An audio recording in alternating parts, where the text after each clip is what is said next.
وفاقی وزیر داخلہ رانا ثناءاللہ نے کہا ہے کہ اسلام آباد پر چڑھائی کی نیت سے آنے والے جتھے کو ایسے انجام سے دوچار کریں گے کہ آئندہ کوئی ایسا سوچے گا بھی نہیں۔ وزیر داخلہ نے کہا کہ فیصلہ کر لیا ہے، اب ہر برے کو اس کے گھر تک چھوڑ کر آنا ہے۔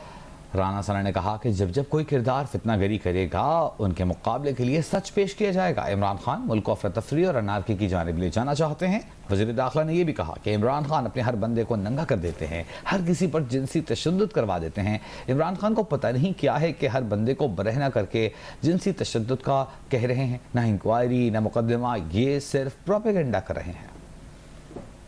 یہ فیصلہ ہے کہ اب جو ہے وہ جس طرح سے پنجابی میں کہتے ہیں کہ برے کو جو ہے وہ اس کے گھر تک جو ہے وہ چھوڑ کے آنا چاہیے، اب ان تمام فتنہ کے کرداروں کو جو ہے جب بھی کوئی کردار جہاں پہ بھی اپنی فتنہ گری کرے گا اس کو دیر اینڈ دن جو ہے اس کے جھوٹ کے مقابلے میں سچ جو ہے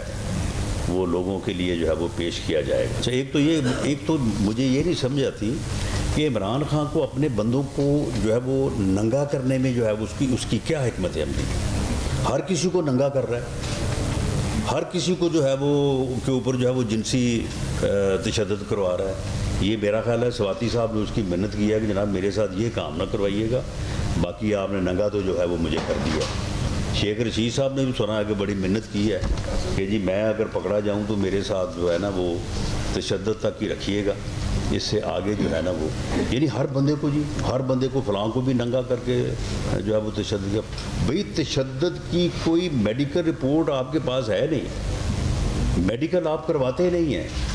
انکوائری آپ کرواتے نہیں ہیں، ریٹ آپ دائر کرتے نہیں ہیں، کسی عدالت کو آپ یہ نہیں کہتے کہ جناب ہماری یہ انکوائری کروائیں، ہمارا 22A 22B کی درخواست دے دیں۔